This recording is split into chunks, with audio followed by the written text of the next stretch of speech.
And people don't know how freaking good Shawn Kemp was. Animosity, just like oh, It was always a chemistry between us two. You can see him coming a mile away, and when he gets here, he rained down on you.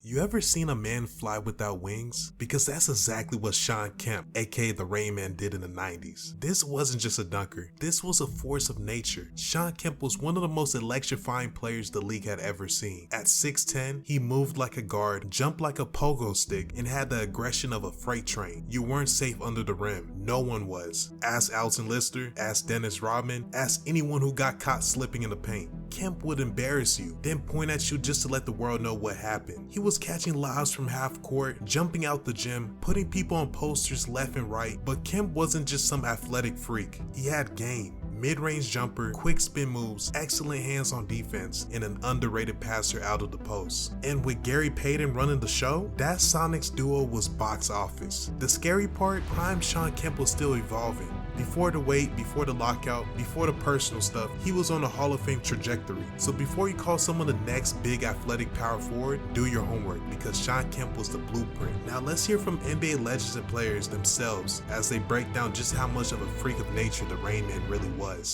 Early on in my career, Shawn Kemp was the toughest. Really? Yeah, Really? Shawn Okay. Kemp was the toughest. Shawn Kemp was the toughest. He was linky. He was linky and could jump. He was athletic. Athletic. And probably the strongest that I ever played against at that time. Really? Wow. Yeah, Shawn Wow. Kemp. Yeah, Shawn Kemp Wow. was like he was a bull. Wow. Yes. And people don't know how freaking good Shawn Kemp was, Oh, man. I remember him in high school. Absolutely, He's the super same athlete. class in high Okay. school. Where's he from? He's from Virginia, right? Indiana. Okay. And man, when I say, I wish y'all could have seen this dude in high school. Because Alonzo Mourning was considered the #1 player in the country that year. And Shawn, it would be me, Shawn, Allen Houston, we were all hanging out. And Shawn one day says, I can't stand that motherfucker. We're like, what is he talking about? He ain't better than me. And this is the first time I ever seen someone like got so fucking motivated because of he went out the next game. Who did he say that to? He was talking about Alonzo. Zoe. He was talking about Zoe. That mother, because even Chris Jackson was there. And Chris Jackson was sitting there, and he was like, funny. People don't know how funny Chris was before he got in the NBA. He was a loose guy, but this dude come down one time, Shawn Kemp. I never seen somebody this big, handling rock, takes off from the free throw line, dunks on Zoe, and be like, that's why I'm the best motherfucking player in the country. And I was like, oh shit. I was like, okay, all right. And it was just. It was always a chemistry between us two. And then I just started telling him, we have to hang out a little bit more, do the things that we needed to do to become as one. And I think off the court stuff, you have to get an off the court balance, because when you're on the court, it takes time for you to get that chemistry. It takes time. But when you're off the court and you become a brotherhood, you know what the next person does. And then all of a sudden, when I'm coming down and he know I got a steal, and he know I'm about to steal a basketball, and he'll be like, hoo, hoo, hoo. And I know he right there. And then all of a sudden, if I made another steal, I know he was gonna keep running. He always was running, and I knew he was somewhere. So I knew it. And it was like a feeling. We started knowing every time we was somewhere and we knew where we was gonna be. I knew if Shawn got a steal, I gotta run. And that's what I was doing. I was running, and then what he do? He looked for me right away and he kicks it to me. And that was what it was. And when they came with this project and doing this, and with these great pieces that I have here in front of me, I said, this is the ideal thing.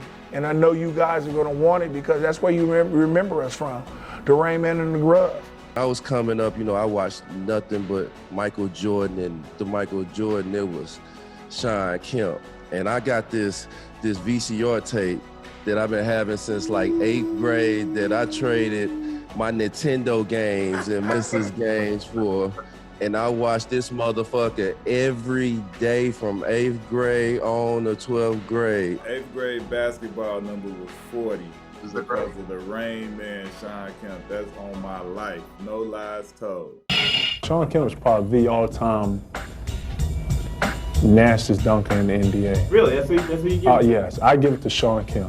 During game action, in traffic? In traffic, body to body, and then putting antics on them, right. You know?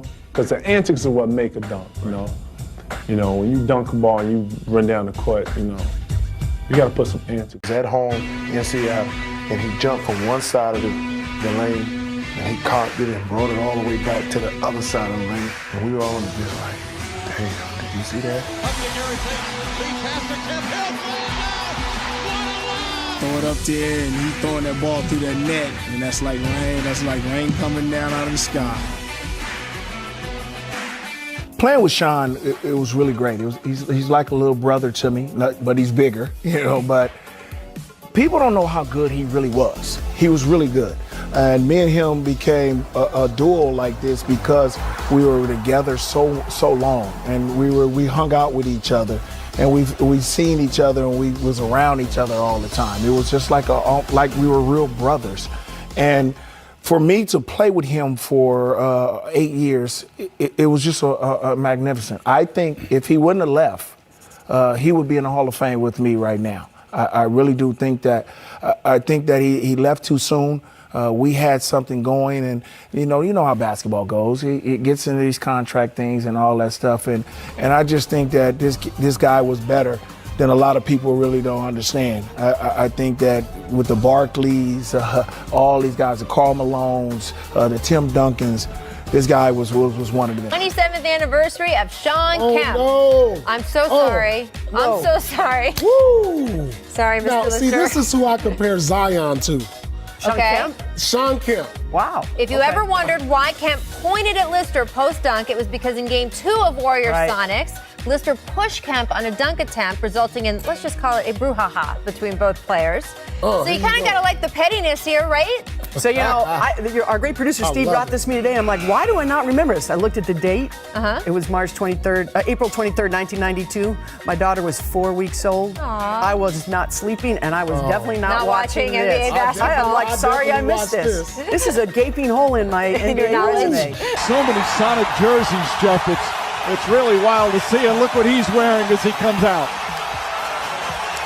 That is cool. Better, Blake Griffin or the Rain Man, Shawn Kemp?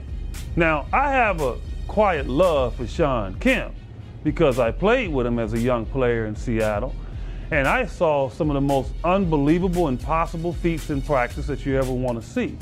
And every now and then, he would show us on the basketball court. Now, Shawn Kemp was a man-child, came straight out of high school, and Shawn in his career averaged 14 points a game, 8 rebounds, 1.2 blocks, shot 48%. Blake Griffin, 6 years in the league right now, averaging about 21 points a game, shoots 52%, grabs 10 rebounds, and averages about 3.5 assists. Now, the comparison is kind of distorted because Shawn Kemp was tremendous on the court, but his production went down because of his inability to understand how to handle himself off the court. So it hurt his career. But hey, that's where it lies. So who's better? I give it to Blake Griffin. Shawn Kemp could have been great, could have been a Hall of Famer, didn't get it done. Being an athlete is being well-rounded, not only on the court, but off the court. Blake Griffin seems to have it figured out. And Shawn was I actually think Shawn was a deeper person than Gary. I think Gary was Gary told you who he was, what he was, and that's what you got. And he was a street guy and emotional guy and opinionated guy. And at times it was rough, but I think he had a big heart. Shawn, I think, was actually a deeper thinker and a more aware guy than.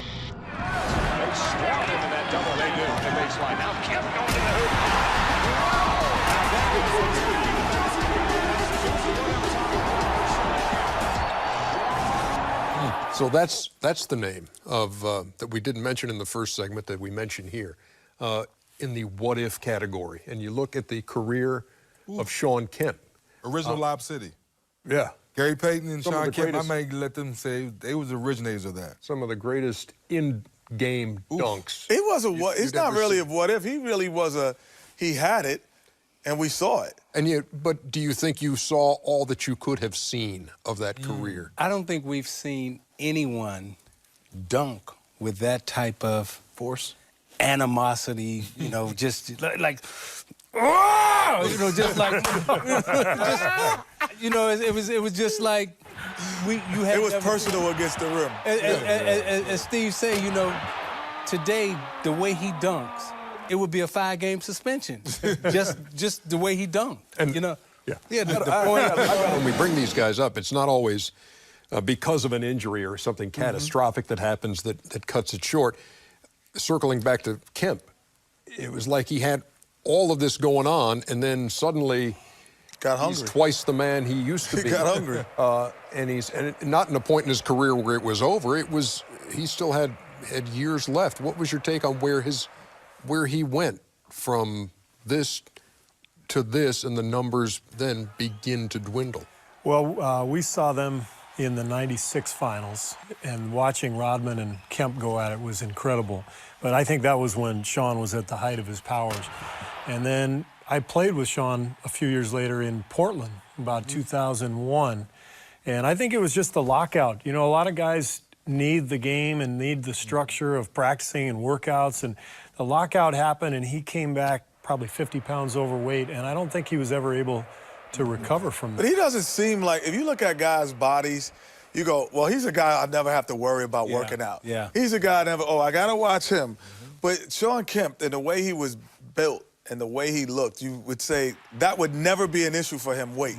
And that was so surprising that, you know, weight was an issue for him. And, you know, unfortunately, we realized probably, I think some of those other demons off the court affected him to gain the weight. Right. But it just showed, even when he was heavy, 50 pounds overweight, he was like, I'm still a great jump shooter. You know, that's the difference when people say, you know, Blake Griffin. I said, well, you've never really seen Shawn Kemp, because the one thing you could not do against him is back off him. Because his 15-foot jump shot was just as good as his dunk. To your point, Ken, he was rolling in Cleveland, even with the weight. With the weight. And he made the All-Star team. With the weight. You know, so we saw him. Right. I think we saw him. But this is a what-if moment, Ernie, that you're talking about, where it could be one of those scenarios where it's too much too soon. Shawn Kemp was 20 years old when he came into the league, was playing for the Sonics. The team was starting to build itself up with Gary Payton as the point guard, and then all of a sudden they sort of struck lightning in a bottle with George Karl being the coach, their style of play where they were trapping, and then they had a bunch of veteran guys like Detlef Schrempf and Hershey Hawkins and Dale Ellis and all these guys around them. But Shawn Kemp and Gary were the face of the franchise, and all of these things came so fast for a guy out of nowhere to come into the league, be that young, and all those things happen, that maybe it wasn't altogether there off the floor. So we did get a glimpse of that, but maybe it's a what-if, too much too soon scenario that has played out. So guys, I hope you enjoyed the video, and tell me what was your favorite Shawn Kemp story. So make sure you like, share, subscribe, and until next time.